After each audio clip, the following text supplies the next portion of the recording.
Welcome to Conversations with Paul Brown. We are at the historic Belton Museum, and this week's story is going to deal with Belton's first inductees into their newly established Hall of Fame.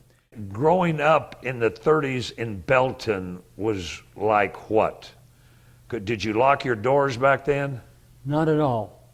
Had to leave the doors open. Next door neighbor might needed a cup of sugar or flour, something that we had in the cabinet. And they would just come over and help themselves. Sure. And vice versa. That's exactly right. Where did you go to school? Well, I went to, of course, Central Grammar School, which is now City Hall in Belton. Went from there to Belton High School, and it was located on Watkins Street. When you went to Mars Hill Junior College, was that the first time you'd been away from home for any length of time? Oh, yes. How did you acclimate to those folks up in Asheville? There actually were 4 of us, I believe, from Belton High School that went to school there. And we kind of hung out together until we made new friends. Yeah. And then at Wake Forest, what was the highlight of going to Wake Forest for you? At that particular time, tried to get into the radio broadcast business. So I went down on Sunday afternoon to a little building. I used the term program. I guess everybody else didn't say that, so I got the job. What was it like for you, that experience of becoming part of the Wake Forest radio station? Well, that was just really a lot of fun. It was more or less extracurricular rather than any pay at all. We did not receive any pay. We might have got a thank you now and then. Did it help you find women? Yes, it did. I mean, you're the radio guy. Well, you know, we had schedules that we went by, and students would come and go at leisure. However, I was there studying for the ministry. Finally wound up in the music ministry for about 60 years. And speaking of music, what's that behind you? Oh, that would be the dog house. Well, at least my dad called it the dog house. It's really a stand-up bass fiddle, okay?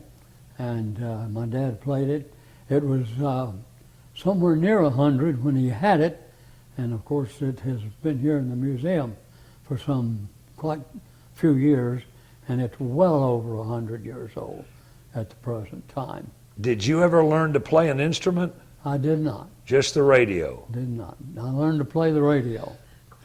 And when you came back from Wake Forest to Belton, what did you do, or where did you go after Wake Forest? Well, I came back to Belton and actually went to work at an Anderson radio station. Eventually wound up in Belton when a station went on the air here.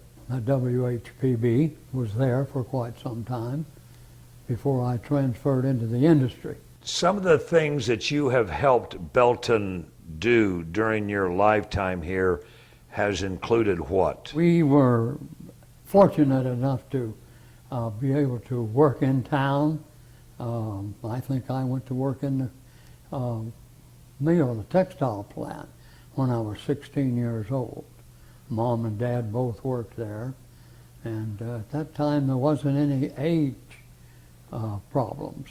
The program that I entered into at the industry, of course, was human resource manager, where we interviewed and hired people. Which mill was that? That was the Abney Mill at that particular time, which is the one that you see a lot of pictures in the museum if you should visit. A lot of pictures that way. When I went into industry, a new plant came to town in 1973. We actually started production in April '73, and it was Wells Aluminum Corporation. We extruded aluminum for the metal industry. You also were involved in creating the Belton Interfaith Ministry. I did get involved in that a little later. Some other folks had already got that started. It was founded to help people in need.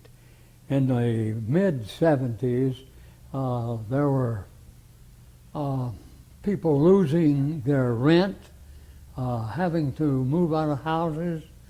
They could not afford to put groceries on the table, and some folks in Belton got together collecting from the churches food, some financial assistance to help those that needed rent. And you've been director how many years? Well, actually, I've been a director probably since around 2009. We asked folks to volunteer, of course. There's no pay involved for these people who give of their time to go through clothing and put them on a rack for people that need clothes, to come in and make up boxes of food for people that need a boost to feed the children and the family. Talk to me about what your son did in nominating you to be part of this first class of the Belton Hall of Fame. And now you are one of the first ones to be inducted. How do you feel about that? Well, I was a little bit surprised. In fact, I was very much surprised. And but they were kind enough to tell somebody, and next thing I know, I'm being asked to come down, pictures, this type thing, induct me into an area where someone else should have been. I think you'll get some people to argue that point. But congratulations on a real distinction to being in this first class.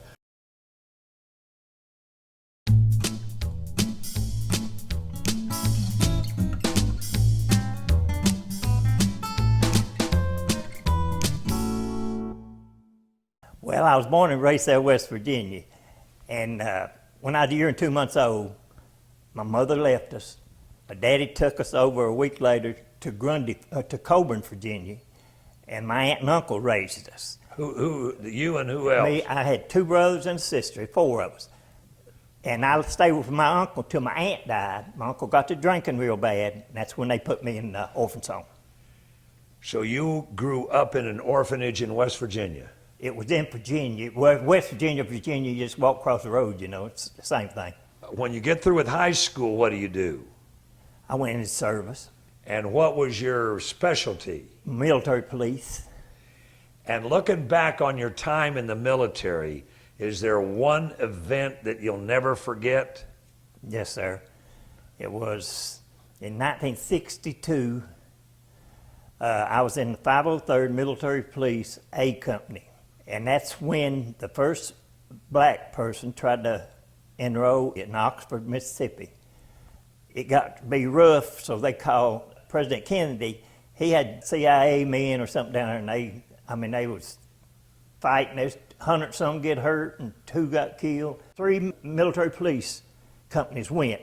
I don't know where the other 2 were from, but mine was from Fayetteville, North Carolina, Fort Bragg. And we went there. We flew there. I had a Pope Air Force Base. We flew there and landed in Memphis, Tennessee. We convoyed down to Oxford. By the time we got to the airport where we camped out, we'd had no no glass or windows or nothing in our vehicles. They was on top of the overpass, throwing bricks at us and cement blocks at us, and us sitting there cramped up in the bus. But after a while, we got settled in. We had one platoon stayed over on the campus the whole time. You had one out on the sidewalk walking. You had one at the door, one inside. We got called every name in the book. It was rough. But after about 2 weeks, I got friendly with them. I can get friendly with anybody. I got friendly with them, and I'd go up to the room and talk and everything. But I told them, I said, we doing what we're told to do. We have to. When I got out of the Army, a friend of mine that graduated with me, his sister moved to Belton, and she told us we need to come to Belton. Said there are a lot of industries around here. So one Sunday afternoon, we was living in a motel room, both of them. And one Sunday afternoon, we hopped in an old Rambler and come down here and slept on the floor about 1 week or 2 weeks, and then we got a job at Jeffrey Manufacturing. I've been here ever since. But you weren't satisfied working in Belton. You decided that some kids needed some help. Well, that's when I rode by the field up there one day, and the guy that was coaching this team, we didn't have no league or nothing. It was just get a game with Honeypath or a game with Williamston. And he asked me, he said, I got so many 10-year-olds, said, I want to see if you coach them for me. He said, I'll get you a few games. And I did. And then the very next year, we joined the YMCA. They opened up a regular football league. And one of the gentlemen that made the Hall of Fame, Mr. Fluffy Rice, it cost us $50 to get in the league. I walked down there one evening because he lived right below where we was practicing. And somebody told me, they said, go down there and ask Fluffy. So I said, okay. So I walked down there. And did you know who he was? Did he know you? Didn't know who he was. He didn't know who you were? No. Didn't know you were some crazy guy from West Virginia? He did before he died. But I asked him, I said, Mr. Rice, I said, we're trying to get up $50 to put us in a rec league in Anderson YMCA. And he said, $50? I said, yeah. He said, hold a minute. He went and brought me and gave me a $50 bill. Give me a $50, didn't ask no questions and nothing. He didn't know whether I was from over yonder or over yonder, but he gave me $50. I went by the Y the next morning, paid him, and we've been there ever since. That's amazing. And there are times when to keep those kids playing and eating, you dug deep in your pockets. Oh, yes. Most of my kids, honest to God, they turned out real good, and a lot of them is very known and very popular here in Belton. During your tenure, you didn't care what the kid looked like. If he could play ball, you wanted him on your team. If he could play ball, he could play on my team. When I grew up, honest, in Virginia where I'm from, I never seen a black person eyeball to eyeball till I went in the Army. And now, well, let me get one thing in here. I played 12 years baseball for Belton Williamson Red Machine. I was the only white guy on the team. I played 12 years with them, baseball. And I played baseball in the Army, too. I loved it. And you coached Belton's premier baseball player. Tell me about your relationship with Matt Leacroy.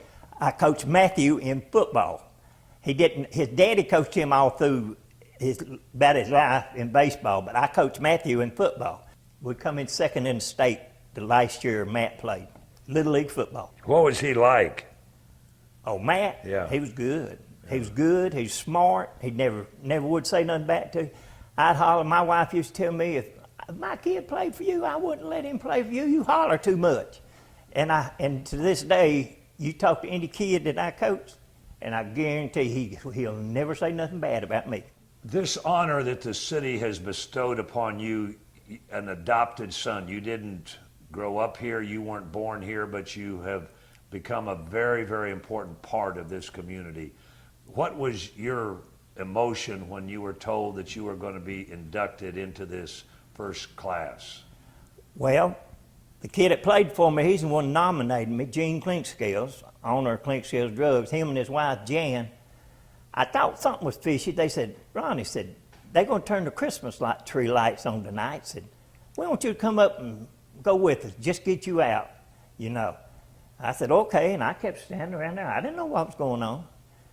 Then Jay West, big man, he come by and said, congratulations. I said, congratulations, what? What did I do now? And he didn't tell me, and then that's when it happened. And what'd you feel?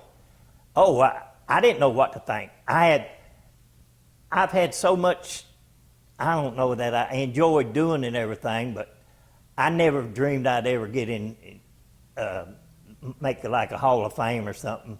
Because I remember I hadn't been living here about 2 years, and Clinkscales Drugs out here burnt. Yeah. And I went out by there, and Henry, I worked with him for 2 days. We shoveling stuff out, and after that, they was extremely good to me. Yeah.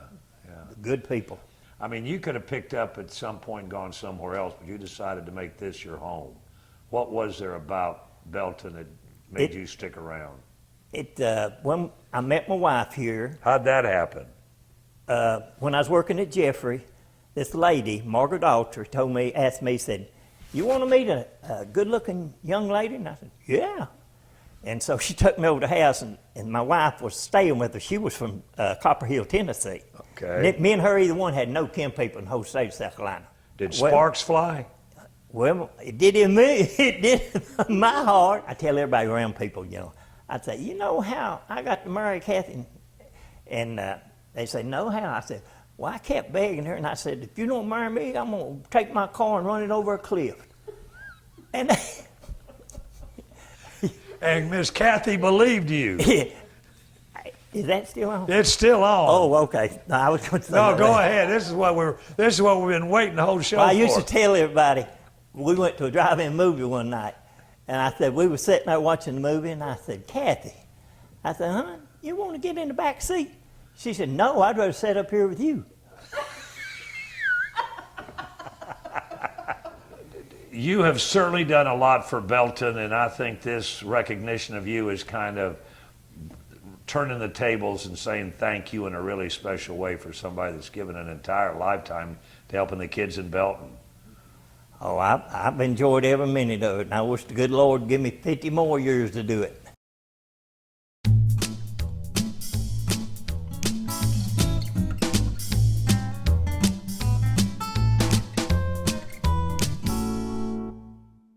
We had two very special people from the Belton area that were recognized in the historical category. Those were Dr. George Reese Brown, who is considered the founder of Belton, and then the second person was Nathan Coward, who was the originator, the founder of the Belton News, which now is the Belton News Chronicle. He grew up in the Calhoun community, which is over on the Saluda River. He was the grandson of a Revolutionary War veteran, came and practiced here, and he was the doctor for all the little area in the 1820s, 1830s. He served in the legislature of South Carolina, and in the 1840s there was a big push to extend the railroad from Charleston to Columbia. It had reached to Columbia, but from Columbia on to Greenville, because they wanted to get as many of the agricultural bounty of this area, the upstate area, by train. It would be easier to transport. So he heard about all of this and got investors up all over Anderson County, which was Anderson Courthouse at that time, and found out that they ran out of money. So the engineer suggested that they could save $100,000 if they ran the line along the Saluda Ridge Valley. Now, people in Anderson Courthouse did not like the idea that the train wasn't going to come to their land and go on to Greenville from Anderson. So what they decided is to put a spur line. And at the spur line just happened to be right on George Reese Brown's land. So he set about laying out town lots, built the hotel across the street, because he knew that travelers would have to debark and embark at this location to get in different directions and go to different destinations. He also donated land for a school and a church, the Presbyterian Church. Bradaway, which is now Broadway, Presbyterian Church was torn down and re-erected here in Belton at his bequest, and the first academy was erected on the land.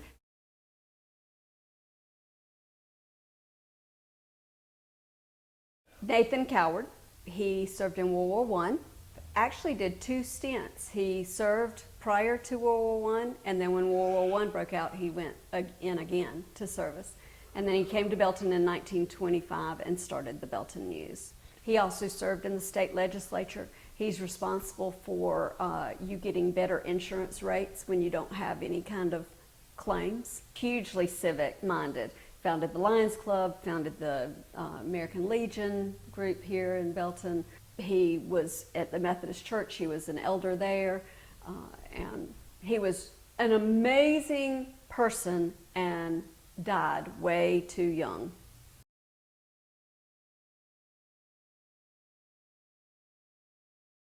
E.B. Rice II, he was nicknamed Fluffy. And Fluffy ran Blair Mills as well. Now, by this time, Blair Mills is a very industrious place, lots of employees, very successful textile mill. And so Fluffy had grown up playing tennis, absolutely loved the game of tennis, played on many of the state championship teams from Belton High, and just absolutely adored tennis. So along with Max Grubbs and several other people, he founded what was called the Belton Tennis Association.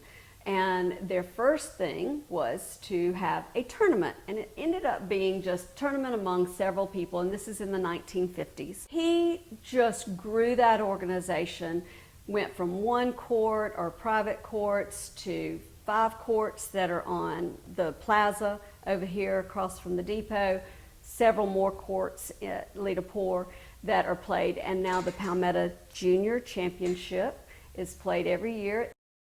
Fluffy, as a businessman, was extremely well thought of by all of his employees, just like his father and any of the other people that worked for him thought that he just hung the moon, because he never knew a stranger. He knew about everybody's family and all of that. That was just the kind of character that he had. He contributed not only to the school system, he was on the school board, education was very important to him. He helped navigate through the integration of BHP from Gear Gant and Belton High and Homeopath High all coming together. He was instrumental in that. But he also kept that Belton Tennis Center going and gave a lot of his own money in addition to getting other patrons to help create the courts over there that we have in the nice tennis center that we have now. So he definitely was fitting for his contributions to the recreation of our city, for the business community and the educational community. There was one lady, girl, woman that was part of this class. Who was she? Yes, it was Jean Crawford Martin, someone that if you ever met her, you loved her. She loved people, she loved volunteering, she loved helping others, and because of that servant spirit that she had, she was definitely nominated. We just lost her last year in July of 2020, and it was one of those losses that Belton would greatly feel. She had served as a council person, only the second to serve a woman council person in a sea of men. Oh my goodness, and she had her hands full a lot of times, but for over 10 years she served the city of Belton in that capacity. She was a merchant here in town. She worked for her sister Eunice at the jean shop. If you ever needed some jeans, that was the place to go, because they had every size imaginable, every shape imaginable.